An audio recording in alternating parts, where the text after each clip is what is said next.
Vous savez, la Bible dit que sans Dieu, nous ne pouvons rien faire. Mais avec Dieu, nous ferons des exploits et Dieu va écraser nos ennemis.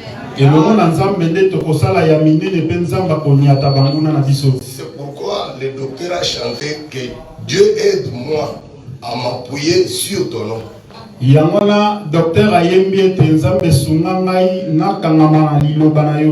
Parce que si Dieu ne nous aide pas, nous ne pouvons pas le servir. Si nous sommes debout, c'est par la grâce de Dieu. C'est pourquoi, bien aimé, il ne faut pas, quand quelqu'un tombe, il ne faut pas commencer à propager partout.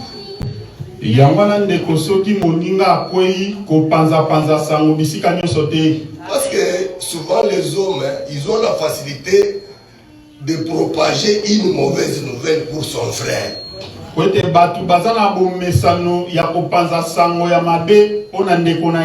Tu oublies que demain toi aussi tu peux tomber.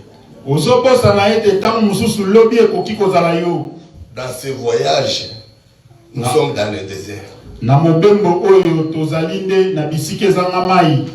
Dans le désert, des fois, nous pouvons avoir des poussières. Nos pieds peuvent avoir des poussières.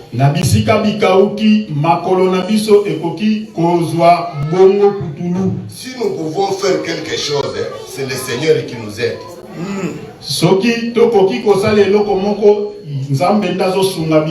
Donc si aujourd'hui tu prêches bien, ne te glorifie pas. Cela ne dépend pas de toi. C'est le Seigneur qui t'a fait grâce. Toi aussi, qui a des difficultés, confie-toi seulement à l'Éternel. Il te fera toujours grâce. Tu vas aussi aller de l'avant. Nous n'avons rien fait, nous n'avons rien donné à Dieu pour que nous puissions nous tenir au devant de vous.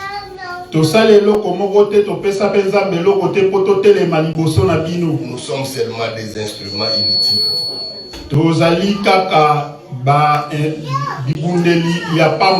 C'est le Seigneur qui a préféré nous utiliser. Donc la chanson que le docteur a chantée, c'est toute une prédication.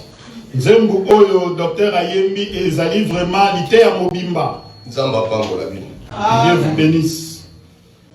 Nous allons continuer notre enseignement. Nous avons commencé depuis le 1er août, le dimanche passé.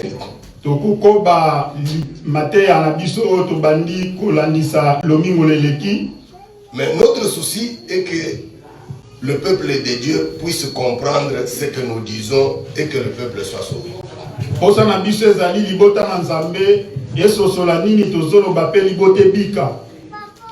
Le dimanche passé, nous avons lu en Jean 1, versets 1 à 3.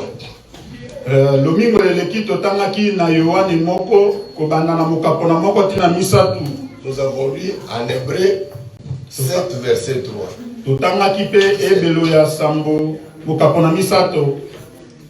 Là où on nous parle de l'Éternel, c'était Hébreu 7, verset 3.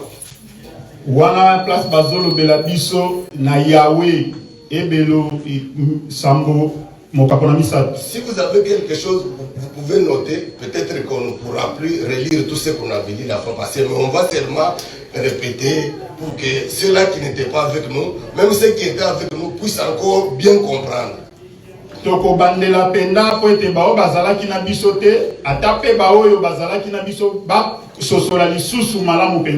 J'ai dit, nous avons lu en Hébreu 7, verset 3. On a lu en Jean 1 à 3. On a lu en Ésaïe 55, 8. Vous allez noter, vous allez lire à la maison.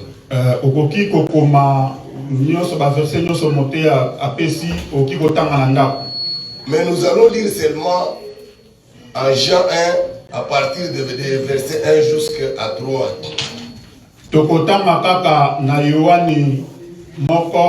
kobandisa na mokapo na moko ti na misato. Au commencement était la parole. Ne bandeli ezalaki liloba. Et la parole était avec Dieu. Liloba ezalaki na Nzambe. Et la parole était Dieu.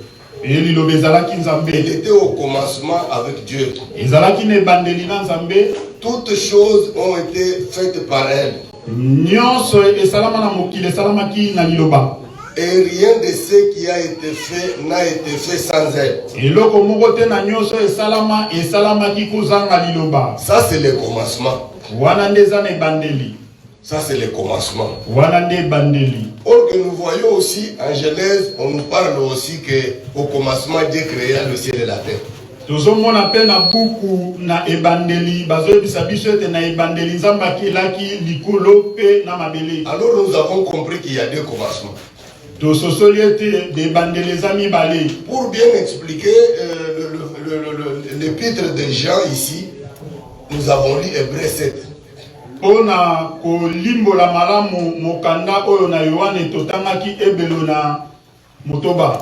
où on nous parle de l'Éternel, on nous parle de quelqu'un qui n'a ni père, qui n'a ni mère, qui n'a ni généalogie.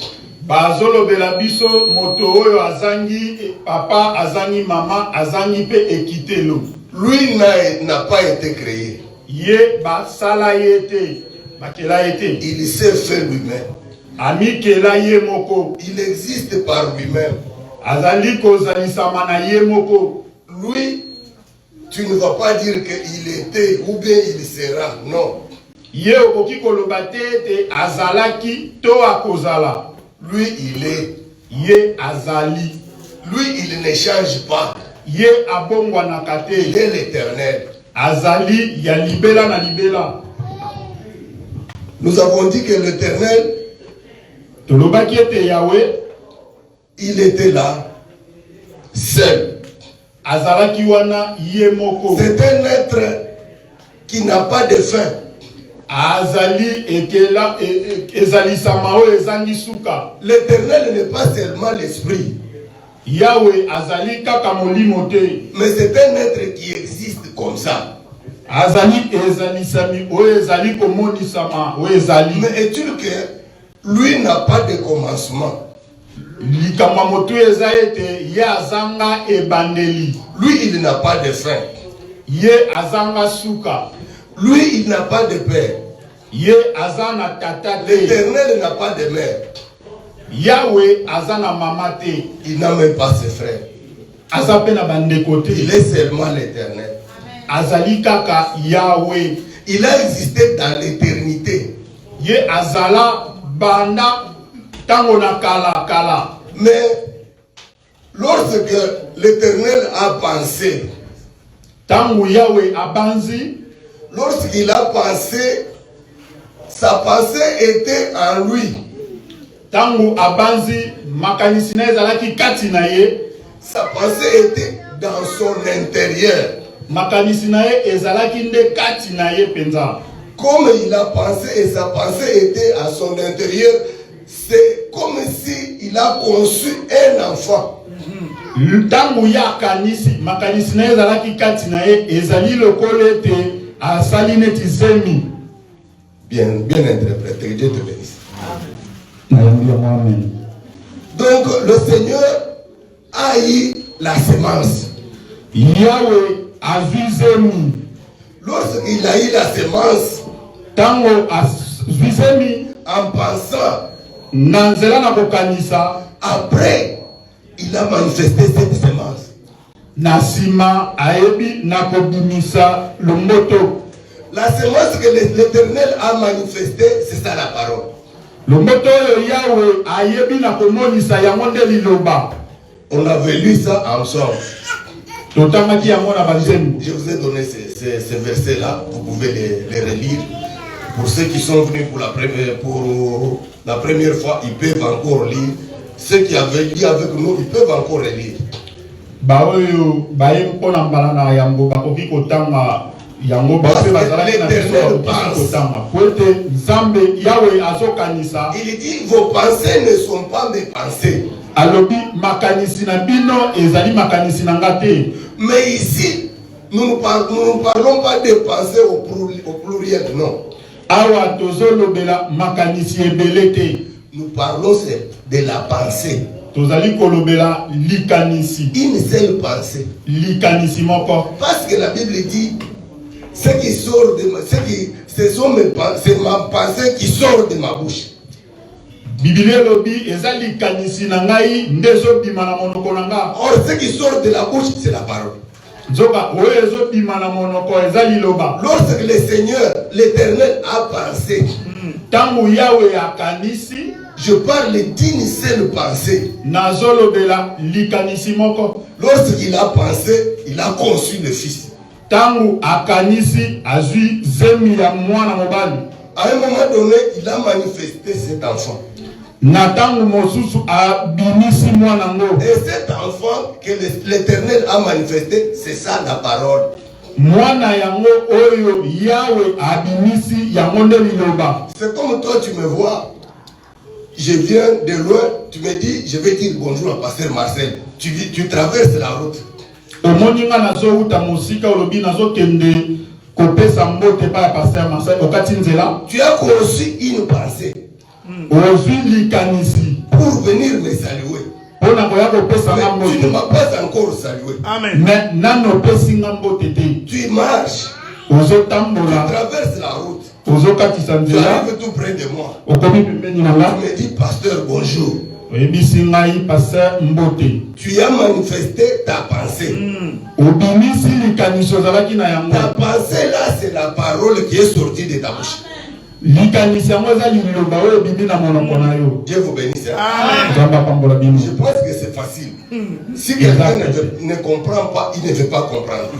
Eza pete penda soki moto azososola te alingi na ye mpe kososola te. Parce qu'il y a d'autres prédicateurs qui font des choses, ils montent, ils compliquent des choses comme si c'était trop difficile. Or que notre souci, c'est pas pour vous compliquer. Notre souci est que le peuple puisse comprendre pour que le peuple soit sauvé. Amen. Ezali na batei mosusu oyo bamataka pena likolo mingi lokola balingi bato basosola te, me biso problème na biso ezali ete bososola po te bobika.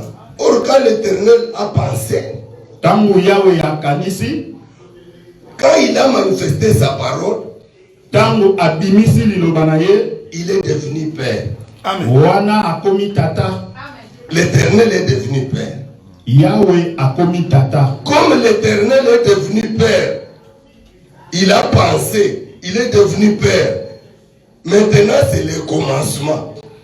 Tangu yawe akomi tata akanisi akomi tata yango nde sikoyo ebandeli. Ça, c'est ça maintenant. C'est pourquoi Jean nous dit qu'au commencement était la parole. Yamwana Yohane azoyebisa biso ete na ebandeli ezalaki liloba. C'est de ce commencement-là dont nous parlons. Yamwana nde ebandeli oyo tozolobela. Nous ne parlons pas du commencement de Genèse. Tozolobela ebandeli oyo ya buku na ebandeli te. Maintenant, je voulais vous demander, entre Genèse et Jean, quel est le livre qui a été écrit le premier?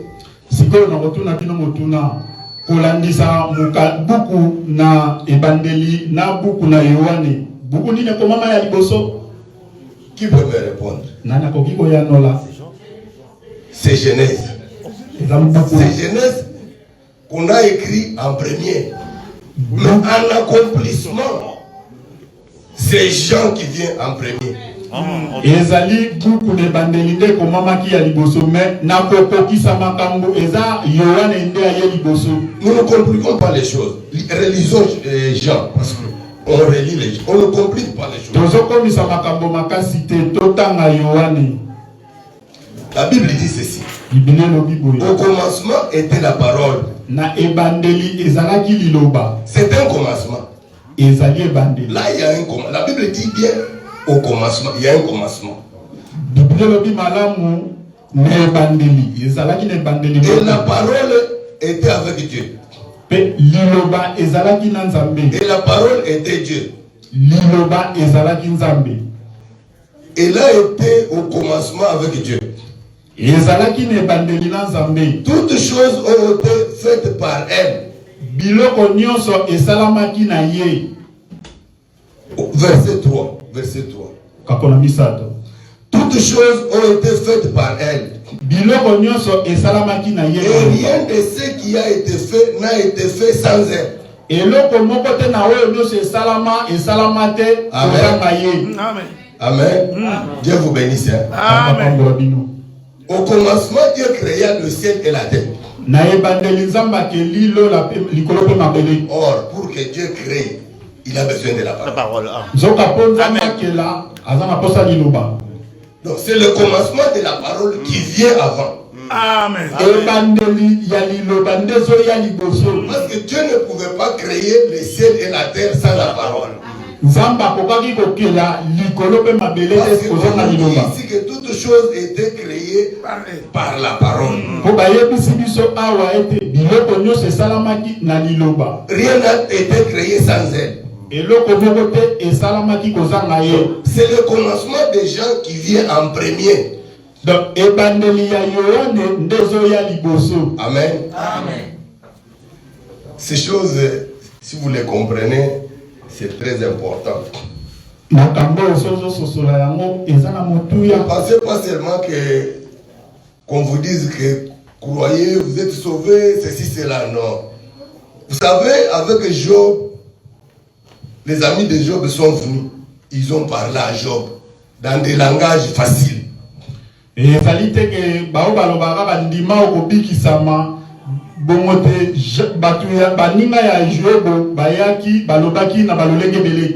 mais Job ne s'était pas répandu. Mais lorsque le Seigneur vient parler à Job des crocodiles,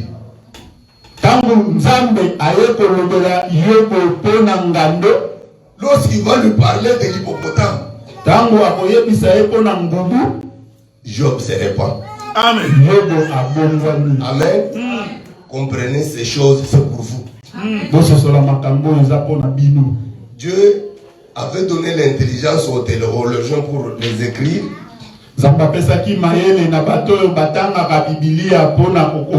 Ils ont écrit, mais ils ne peuvent pas comprendre ces choses. Parce qu'un théologien te dira qu'il y a trois dieux, il y a le Dieu le Fils, Dieu le Père et Dieu le Saint-Esprit. Les théologiens te diront ça. Mais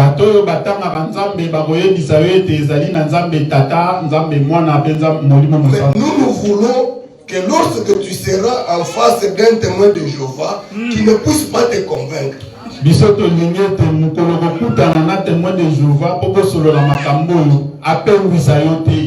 Il va te donner beaucoup de versets. Il va chercher de t'embrouiller, mais toi sois calme. Allez au commencement. Au commencement était là. Lorsque tu vas l'expliquer, les témoins de Jéhovah te suivra ici.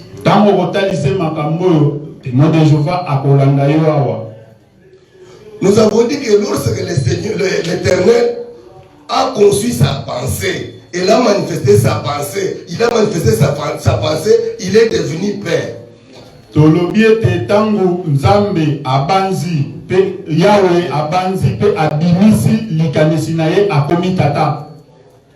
Lorsque le Fils était là, ça fait beaucoup de jours,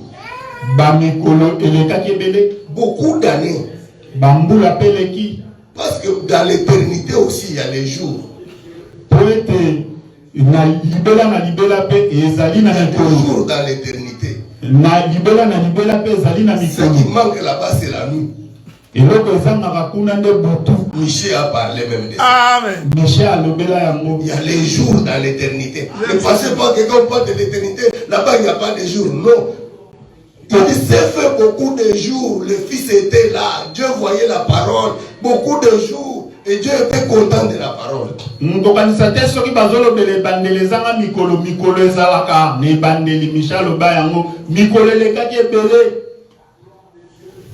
On va lire ça.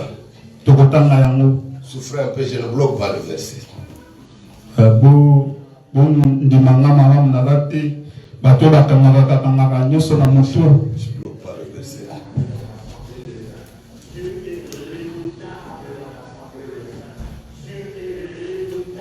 Nous pouvons lire en Michée. Tokoki kotanga na Michée. J'ai lu ça, mais je n'ai pas écrit. Je vais vous donner les versets après. Mais sachez bien que à l'éternité, il y a les jours. Boye ba malamu ete na esike zange bandeli ezana mikolo. Il y a des jours là-bas à l'éternité. Na libela ezana mikolo. Lisons un peu Jean 16. Tokotanga Yohane Zomi. Donc, vous pouvez nous aider s'il vous plaît. Lisons Jean 16, 28. Jean 16, 28. Le livre de Jean, chapitre 16, 28. Jean chapitre 16, le verset 28. Nous lisons au nom du Seigneur. Amen. La Bible dit ceci. Je suis sorti du Père et je suis venu dans le monde. Et maintenant je quitte le monde. Avançons, je vais vous donner le verset, mais sachez bien qu'à l'éternité, il y a les jours. Si donc quelqu'un peut m'aider, il va voir le verset de Michée, il peut me communiquer. Michée 5, verset 1er. Papa, vous pouvez le lire. Michée 5, verset 1er. Michée, chapitre 5, le premier verset. Oui. Maintenant, fille des troupeaux, rassemble tes troupes, on nous assiège avec la verge, on frappe sur la joue les juges d'Israël. Verset 2. C'est le verset 2. Et toi, Bethléem Ephrata, petite entre les milliers de Juda, de toi sortira pour moi celui qui dominera sur Israël et dont l'origine remonte aux temps anciens, au jour de l'éternité. Amen. Amen. Dans l'éternité, il y a les jours. Papa, vous pouvez aussi nous aider à lire Proverbe 8, 22. Proverbe. Allons au 30. Proverbe chapitre 8. C'est ça? 30. Oh, Proverbe chapitre 30. Non, 8, 30. Ok, 8, verset 30. Nous lisons notre Seigneur. J'étais à l'œuvre auprès de lui. Et je faisais tous les jours ses délices, jouant sans cesse en sa présence. Amen. Amen. Là, c'est la sagesse. La sagesse, c'est le Fils. On expliquera ça un autre jour.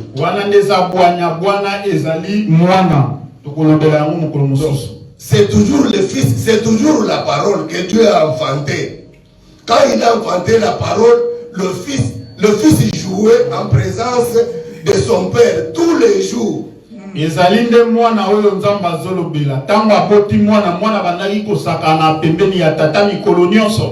passé beaucoup de jours. L'enfant jouait. Et le père regardait. Le père était très content de son fils. Il était très content. Émerveillé même. Il s'est passé beaucoup de jours. À ce moment-là, il n'y avait pas le ciel. Amen. Il n'y avait pas la terre. Il n'y avait pas des anges. Vous croyez que les anges ont été créés? Amen. Il n'y avait pas les terres, la terre, pas des anges, pas la mer. Mais le Fils était là, en train de faire les délices de son Père, en train de jouer dans sa présence. Amen.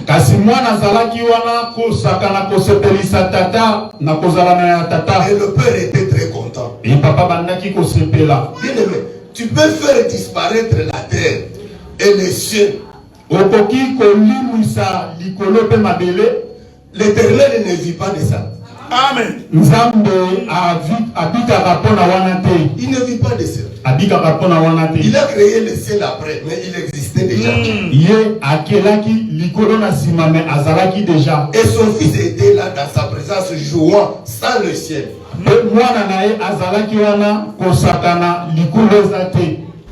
Donc quand le fils a joué et le père était content, le père a regardé, après il dit, je vais entrer dans le fils. Le père est entré dans le fils.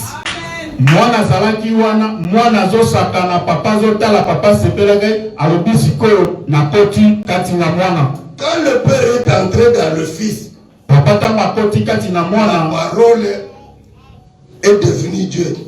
Liloba ekomi Nzambe. D'abord avant que le père entre dans le fils, yamwete tatako takati na mwana, le fils a regardé le père. Il l'a adoré. Le fils a adoré le Père. Seigneur l'Éternel, merci parce que tu m'as créé. Mais tu es merveilleux. Tu es le Dieu d'amour. Lorsque le fils a adoré le Père est devenu Dieu. Mwana atali tata abandi kogumba melaye pe kobimisa maloba ya malamu. Mwana papa akomi Nzambe. Donc Dieu n'était pas à l'éternité, non. L'Éternel et Dieu, au fond, ce ne sont pas deux choses différentes, mais l'Éternel n'est pas Dieu.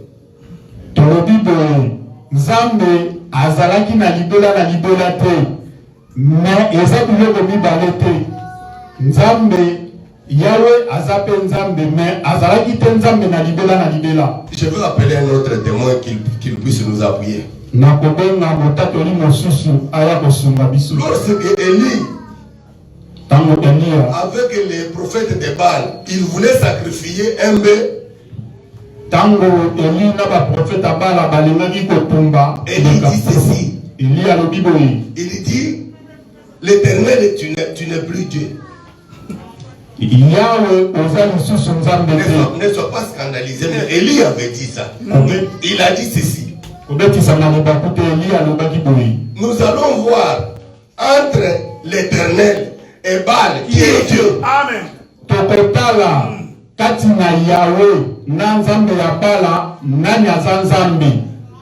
À ce moment-là, l'Éternel n'était plus Dieu. Parce qu'on allait voir qui va répondre avec le feu. Le Dieu qui allait descendre le feu sur l'autel, celui-là qui devrait être Dieu. Yahweh azalaki lisusu Nzambe te po esengelaki batala oyo akoyanola na moto yewana nde Nzambe. Parce que l'Éternel, s'il ne répondait pas avec le feu, il ne devrait pas être Dieu. Parce que quand Baal n'a pas répondu, Baal n'était pas Dieu. Amen. On a compris que Baal n'a pas répondu, il n'est pas Dieu. Dieu doit faire, l'Éternel, quand il fait quelque chose dans ta vie, là maintenant il devient Dieu. Quand on l'adore, Dieu doit faire quelque chose. Dieu doit faire quelque chose.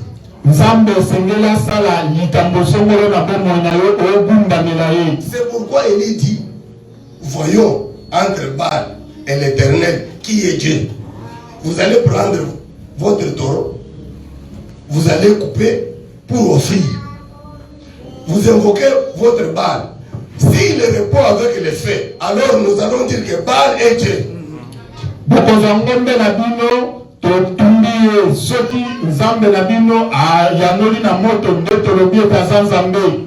Et après, moi aussi je vais prendre mon taureau, je vais mettre sur l'autel.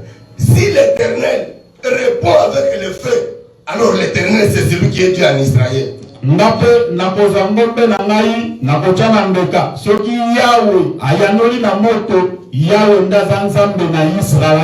voyez que si l'Éternel avait osé ne pas répondre avec le feu, en Israël on allait dire que l'Éternel n'est pas Dieu, c'est pas qui est Dieu.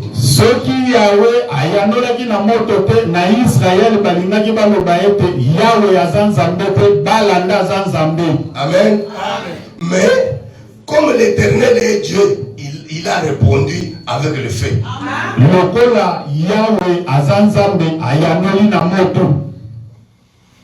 Frère Miguel, tu m'as donné la parole à quelle heure?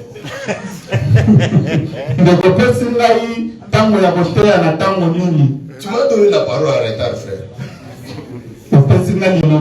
Tu m'as permis que je récupère mes minutes. S'il vous plaît. Il n'est que justice que je le récupère.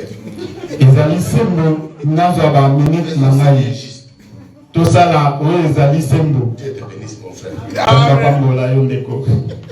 Donc l'Éternel a répondu avec le fait. Comme il a répondu avec le fait, l'Éternel est Dieu. Amen. Amen. Nous retournons à Jean. Ici, on voulait seulement vous faire comprendre que ce ne sont pas les choses que nous ramassons, nous inventons. Tout est dans votre Bible. Amen.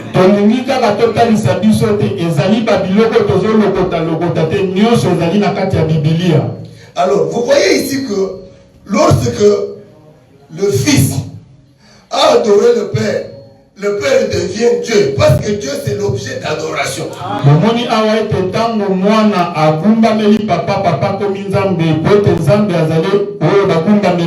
Maintenant, Dieu va entrer dans le Fils, dans la parole. Lorsqu'il entre dans la parole devient Dieu. C'est ça ce que Jean est en train de nous dire.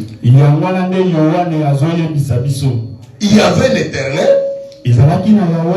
qui a pensé. Parce que l'Éternel n'a ni père, ni mère, ni généalogie. Lorsqu'il a pensé, parce que l'Éternel aussi pense. Lorsqu'il a pensé, sa pensée là, c'est le Fils qu'il a conçu. À un moment donné, il a enfanté. Lorsqu'il a pensé, c'est ça le Fils qu'il a conçu. À un moment donné, vous savez, quand nos mamans ont la sémence, à un moment donné, la sémence sera manifestée.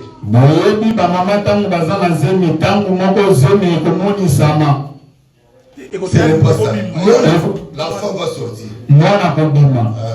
Donc, lorsque la maman a conçu, elle a la sémence en elle, nous voyons bien que la maman a conçu. Nous ne voyons pas l'enfant. L'enfant est à l'intérieur. Lorsque nous naissons les enfants, il y a les enfants qui sont un peu bruns, les autres sont de couleurs différentes.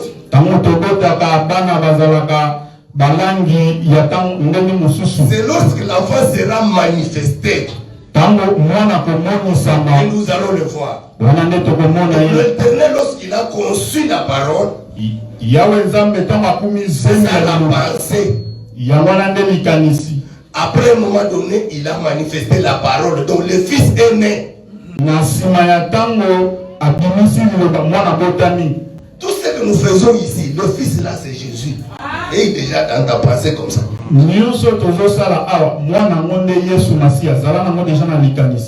voulais un peu aller avec toi en avance. Lorsqu'on va dire que la parole était faite chair, c'est là maintenant Jésus-Christ sur la terre.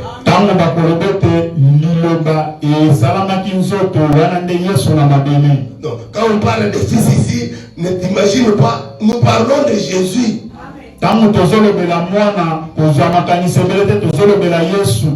C'est de Jésus dont nous parlons. C'est lui le Fils qui était au commencement. C'est lui qui a créé toutes choses. C'est lui la parole.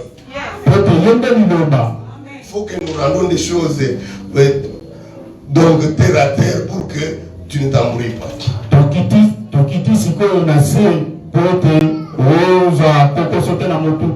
Donc Dieu est entré dans le Fils qui est Jésus. Mais ils ne sont pas deux. Tu ne peux pas les dissocier. Ils sont un. C'est pourquoi lorsque Jésus parle et je vais au Père. Je vais au Père. Philippe va lui dire, mais montre-nous le Père et cela nous suffit.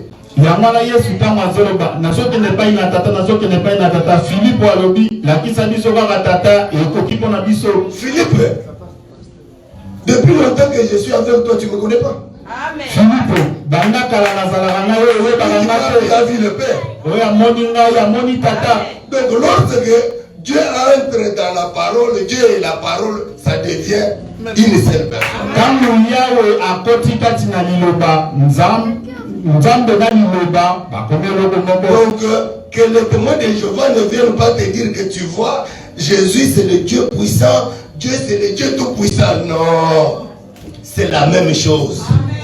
Ba témoin de Jéhovah ba oyebisa yo te ke o nzambe tout puissant Yesu bote ba mbreyoti. Vous savez que je vais vous démontrer aussi que le Seigneur Jésus a adoré le Père. Vous savez, lorsqu'il était avec la femme samaritaine, la femme samaritaine a commencé à discuter avec le Seigneur. Pour elle, c'est à Jérusalem qu'on doit adorer. C'est à la montagne. Elle a discuté avec le Seigneur. Le Seigneur lui dit, le jour vient où les vrais adorateurs n'adoreront pas et adoreront mon Père ni à la montagne ni à Jérusalem. Ils adoreront mon Père en esprit et en vérité. Amen. Yesu ayebise mikolo koya oyo bagumba melia solo bakogumba mela tatananga na Yerusalem te na ngomba te kasi na solo pe na molimo. Il discute avec la femme samaritaine. Après il va lui dire que femme, vous adorez ce que vous ne connaissez pas. Asololi na mosamalia suka suka ebise kogumba mela ka oyo boyebi te. Nous adorons ce que nous connaissons. Biso to gumba mela ka oyo to yebi. Jésus adore. Jésus adore. Yesu adore. Il dit nous adorons ce que nous connaissons. Yesu alobi biso to gumba melaka. Jésus est un vrai adorateur. Yesu mogumba meli malamu. Bien-aimé, si toi tu ne veux pas adorer le Seigneur, Jésus est là, il va l'adorer d'ailleurs très bien. Amen. Soki yo okogumba mela yawe te Yesu akogumba mela e malamu penza. Parce que c'est Jésus qui nous a montré comment adorer, c'est notre modèle. Pote Yesu ndala kisa kibiso ndenge bagumba melaka. Pote yende azalo lenge biso to bugigolanda. Toi aussi, imite Jésus-Christ parce que nous sommes les imitateurs de Christ. Yope landa Yesu Masia ndenga gumba melaka pote biso to landa kande ndenge ya salaka. Adore Dieu. Banda melanzambe. On peut adorer Dieu soit debout, soit à genoux, soit assis. Bakoki kogumba melanzambe ya kotelema ya kogumbama ya mabolo moto ya kotelema. Je vois Paul lorsque il veut retourner à Jérusalem. Je vais vous donner ce verset plus tard, même le dimanche prochain. Les gens l'ont accompagné. Arrivé en cours de route, comme ils voulaient se séparer, la Bible dit qu'ils se sont agenouillés. En cours de route, ils ont prié le Seigneur.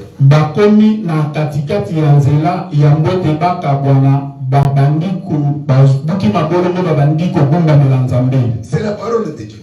Amen. Pas dans la salle, en cours de route. La Bible dit, je vais vous donner ça là.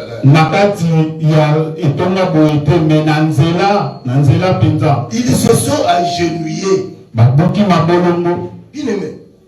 Même au Canada, on se met à genoux pour adorer le Seigneur. Amen. Je ne sais pas, s'il vous plaît, je ne sais pas qui t'a donné toi le souffle de vie. Mais moi, je sais que c'est Dieu qui m'a réveillé ce matin.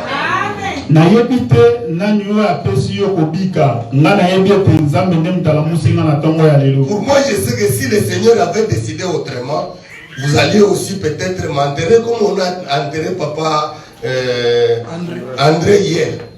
Soki nzambe azwaki pe mokano kina kufa bakokaki kokundanga pe ndenge tokundi papa André lobi. Mais par sa grâce je me suis réveillé. mais na lamuki lisusu. Bien aimé, même pour chanter. Nous devons montrer que notre souffle de vie ne dépend pas de nous. Des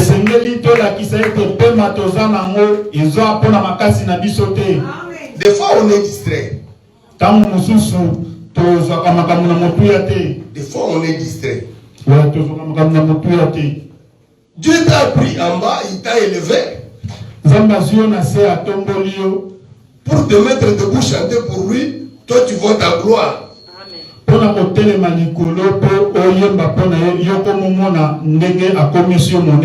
tu viens, tu peux être patron, on ne refuse pas. Dans le monde comme ça, moi je peux transporter la chaise pour toi si tu es mon patron. Mais devant Dieu, tu n'es pas patron.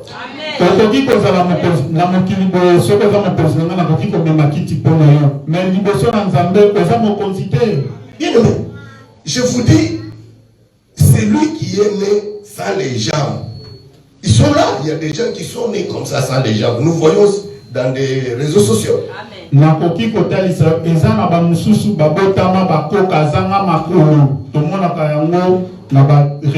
S'il est là, il peut dire que si moi j'étais à sa place, Dieu m'a donné les jambes, j'allais m'agenouiller.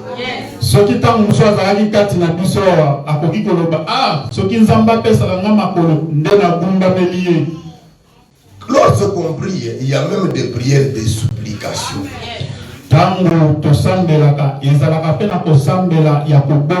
Tu supplies Dieu.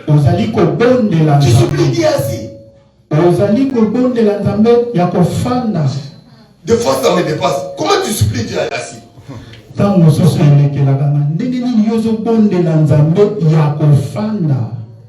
Tu supplies Dieu plus que ton patron qui t'a donné du travail. Si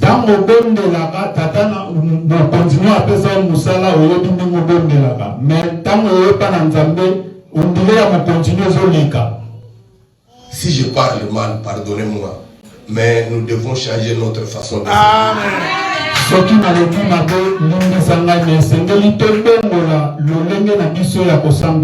L'Éternel, tu le sais.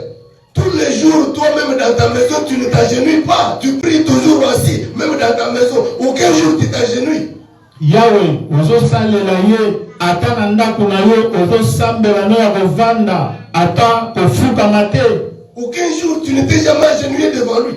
Ata mokolo moko te, ofuka mela ye. Dans le monde comme ça, s'agenouiller, c'est un signe d'humilité. Amen.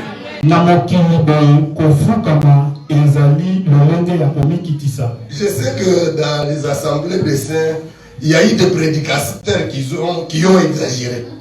Mais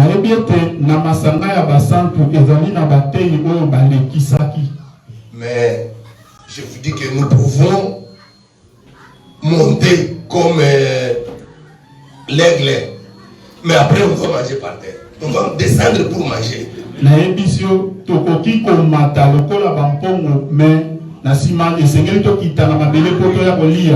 ne mange pas. Où est-ce qu'il va trouver la nourriture là-bas? Il vient attraper la nourriture en bas. Ou bien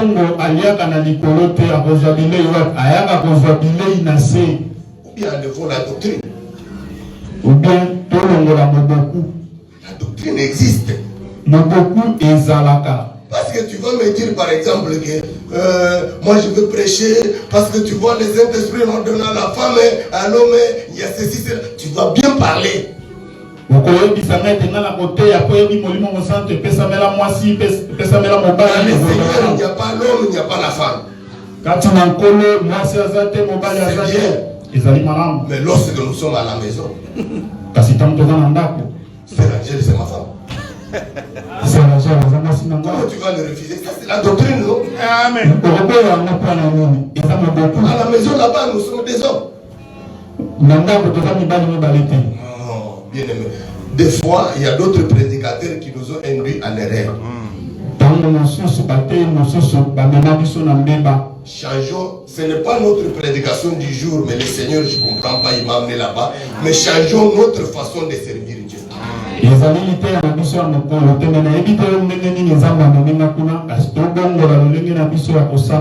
Changeons notre façon de servir Dieu bien-aimé. Donnons à l'Éternel sa place. Il mérite la gloire. Nous retournons à Jean 3, à Jean 1 à 3.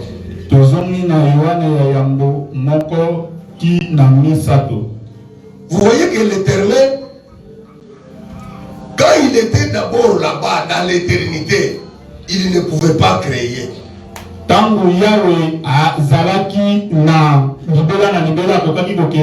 Pour que l'Éternel crée, il avait besoin de la parole, de son Fils. Sans la parole, l'Éternel ne pouvait pas créer. C'est grâce à la parole que l'Éternel a créé les anges. C'est grâce à la parole que l'Éternel a créé le ciel et la terre. Bien-aimé, marche avec la parole. Dieu ne peut pas faire quelque chose sans la parole. Je vais vous montrer quelque chose. Jésus, lorsqu'il est né, il était là. Il voyait les gens souffrir. Il voyait les gens mourir. Il voyait les gens qui avaient besoin de la consolation. En fait, besoin de miracles. Mais le Seigneur n'a pas fait de miracles. Il a attendu jusque le mariage de Cana. Il a attendu jusque là-bas. Mais tout ce temps, pourquoi il n'a pas fait les miracles? Parce que les gens avaient besoin de ça. Il n'a pas guéri les malades. Pour que les gens souffraient. Le Seigneur ne pouvait pas céder à la pression du monde. Il n'a pas cédé à la pression du monde. Il a amené d'abord la parole. Parce qu'à 12 ans, il était au temple en train d'enseigner.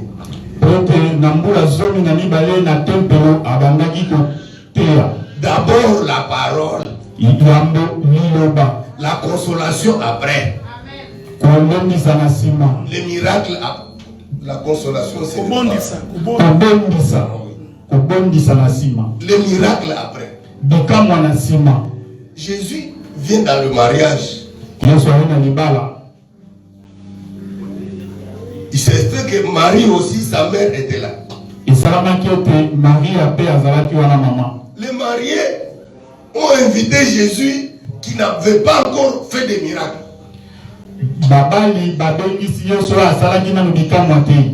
Or que pour que Jésus, son renommée, soit manifeste, c'est lorsqu'il a commencé à faire les miracles.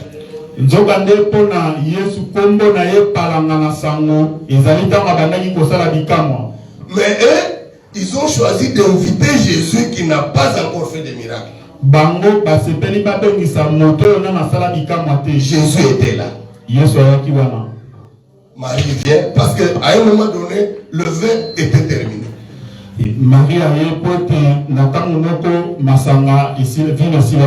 Marie vient. Il vient lui dire qu'il n'a plus de vin. Jésus lui dit, mais femme, qu'y a-t-il entre toi et moi? Mon heure n'est pas encore venue.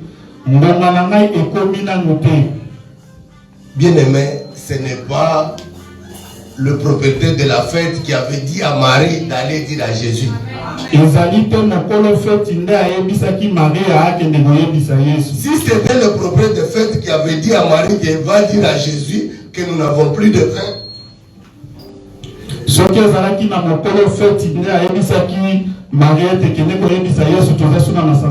là on allait croire aux gens qui mettent Marie comme un intermédiaire entre Jésus et nous. Wana tokondimela bato batiaka Maria na katikati pote alobelaka bango pa na Yesu. Ils allaient avoir raison. Bakokaki kozala na raison. Mais si c'était le propriétaire de fête qui avait dit à Marie, et Marie était allée dire à Jésus, Jésus n'allait pas faire le miracle. Soki ezalaki mokolo feti nde moto esengaki Maria ke yebisa Yesu, Yesu alingaka sala bikamwa te. Il n'allait pas faire. Alingaki kosala te. Parce qu'il savait que si je fais le miracle maintenant, il y a les gens qui vont dire, ils vont prendre Marie comme un intermédiaire. Ayebaki ete soki na kosala bikamwa sikoyo ekozala na bato bakobanda kozwa Marie akendaka kolobelaka bango. Marie est venue d'elle-même. Marie ayaye moko. Personne ne lui avait demandé de dire à Jésus. Moto moko te atindaki ye akende koyebisa Yesu. Parce que quelqu'un va te tambouiller. Non, tu vois Marie, il a dit à Jésus, maintenant Jésus a fait. Non, le propriétaire de fête n'avait pas demandé à Marie d'aller dire à Jésus. Moto ayebisa te omoni Marie akende mokolo fete ayebisaki Yesu, Yesu ayebisi Marie, Marie ayebisi Yesu te eza bongo te. Donc c'est Marie elle-même qui est allée dire à Jésus. Marie aye moko nde akendaki koyebisa Yesu. Et Marie dira maintenant aux serviteurs qui étaient là, faites ce qu'il vous dira. Marie asikonde akoyebisa baru basali oyo bazalaki wana bosala oyo akolobela bino. Qu'est-ce que nous voulons dire? Tolingi toloba nini? Lorsque Marie dit comme ça, et Jésus va dire aux serviteurs, remplissez ces 6 vases de l'eau. Parce qu'il y avait 6 vases de purification qui étaient là. Tango Marie alobi bongo Yesu ayebisi basali bazalaki wana botondisa vase oyo 6. Vous connaissez l'histoire. Lorsqu'on a rempli, il a dit, prenez, allez donner à l'ordonnateur du fait. Boyebi so tango batondisi yango alobi bokende kopesa na moto azokamba feti. Jésus ne pouvait pas faire le miracle, le premier miracle, ailleurs que dans le mariage. Yesu akokaki kosala bikamwa ya yambote libanda na feti. Parce que le premier mariage, le mariage d'Adam et Ève, pote libala ya yambo ya Adamu na Ewa, leur fête était gâchée par le serpent. feti na bango ebebisamaki na nyoka. C'est comme ça que Jésus devrait restaurer ce qui était abîmé. Il devrait restaurer le mariage qu'on avait gâché, la fête qu'on avait gâchée par le serpent. C'est pourquoi il a préféré faire le premier miracle dans le mariage. Le mariage, c'est la base même de la famille. Le mariage, c'est ça même, les cellules mères du monde entier. C'est le mariage, c'est là où les enfants naissent.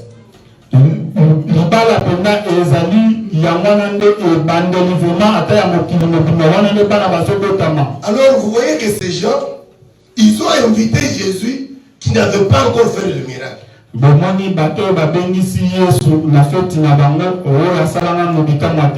Pourquoi leur fête n'était pas gâchée?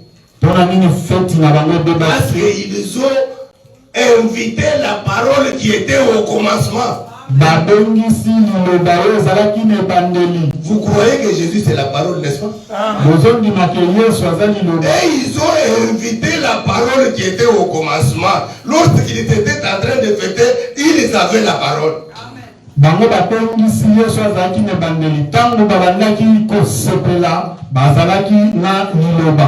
Ils n'ont pas invité Jésus lorsque le vin a manqué. Amen. En ayant le vin, en ayant tout, en train de danser, ils étaient avec Jésus là-bas. Alors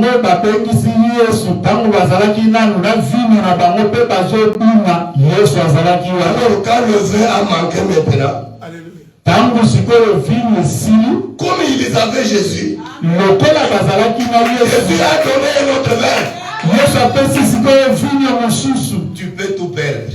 On peut te ravir tout. Ne joue pas avec la parole. Garde la parole jalousement. Lorsqu'on va tout te ravir. Comme toi tu as la parole qui était au commencement. La parole créera d'autres choses. La parole te consolera. Mais si toi tu n'as pas invité la parole, lorsqu'on va tout te ravir, tu iras où? Reste avec la parole, bien-aimé. Ne reste pas avec la parole. Restez avec la parole. Gardez la parole. Qu'est-ce que ça signifie?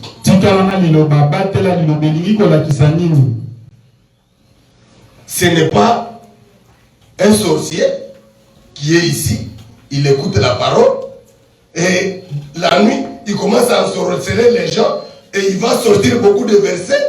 Vous savez qu'il y a même des pasteurs sorciers. Moi, je sais. J'en connais beaucoup. Elingi kolobaten dokyo azali awa ya yoki liloba zongi pe na ndako na buta bandi pe koloka batu boyebete ezali pe men atana ba telio bazaba ndoki. Ce n'est pas avoir la connaissance de la parole, c'est ça garder la parole. Non, c'est pas ce que moi j'ai dit. C'est marcher dans la crainte de Dieu. C'est ça garder la parole. Lorsque tu marcheras dans la crainte de Dieu, le Seigneur, parce qu'on ne trompe pas Dieu. On ne trompe pas Dieu. Ils sont de cœur et l'oreille. Dieu sait si tu es en train de faire des aventures ou tu fais des choses réelles. Tu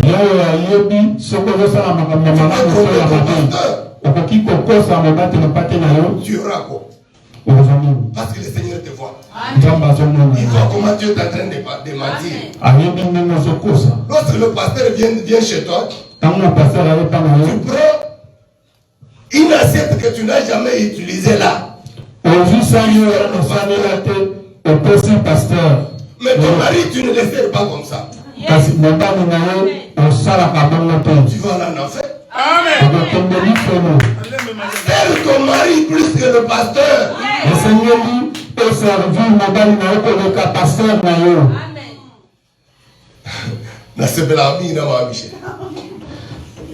Je dois le témoigner. Pour elle, son mari c'est tout. Ce n'est plus beau. C'est tout. Mais c'est pour la famille, madame Michel, dans leur mariage, dans leur couple, si des fois ils se chamaillent, je ne sais pas. Mais quand je suis avec eux, donc c'est toujours des blagues. C'est comme ça que on doit marcher dans la crainte de Dieu.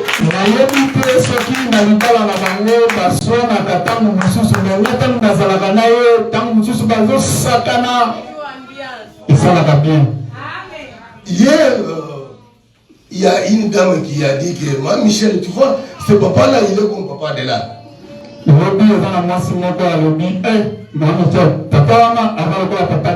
Elle dit non, lui n'est pas joli, mon mari est trop joli.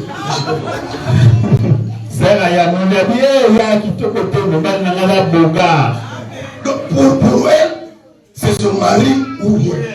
Nous devons être. Je te dis une chose. Sarah appelait Abraham mon Seigneur.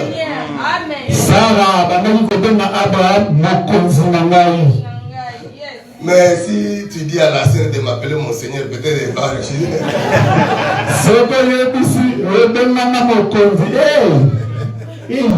sais que tu es soumise. Je sais que tu es soumise. Mais vos maris, dans la chair comme ça, nos mamans, vous êtes nos femmes, vous êtes nos soeurs, nous vos maris, nous sommes vos seigneurs.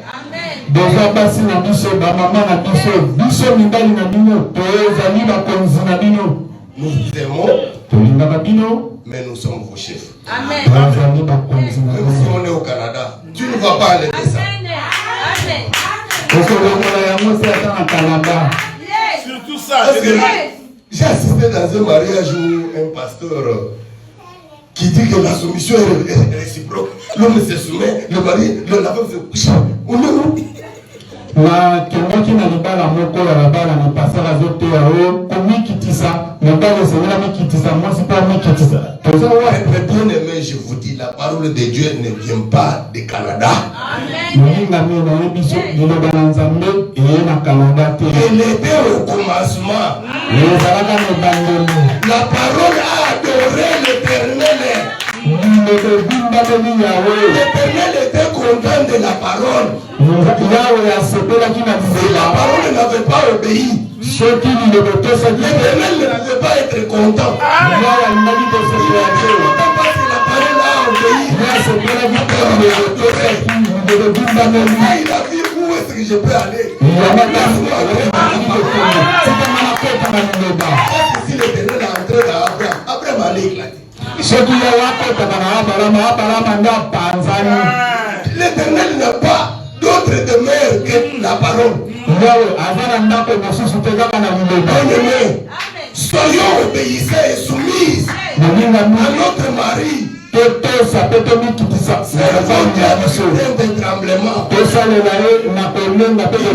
Nous devons nous humilier au-devant de notre Dieu. Comme nos femmes aussi doivent aussi s'humilier au-devant de nous. C'est la parole de Dieu. Mon souci c'est quoi?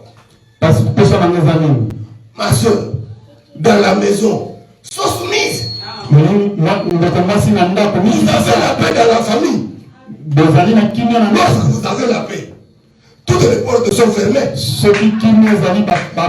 avez un l'autre autour de nous comme un lion cherchant qui dévorait.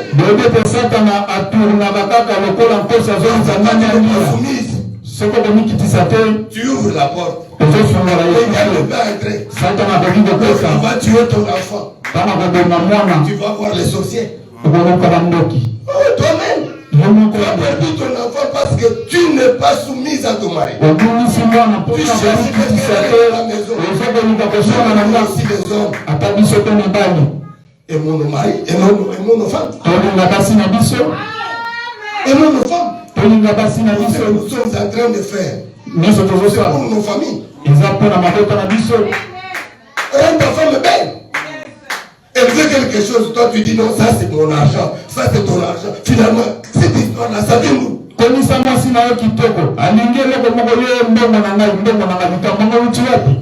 femme a sa caisse, tu ne connais pas dans sa banque, elle a combien. Toi aussi, elle ne connaît pas. Donc,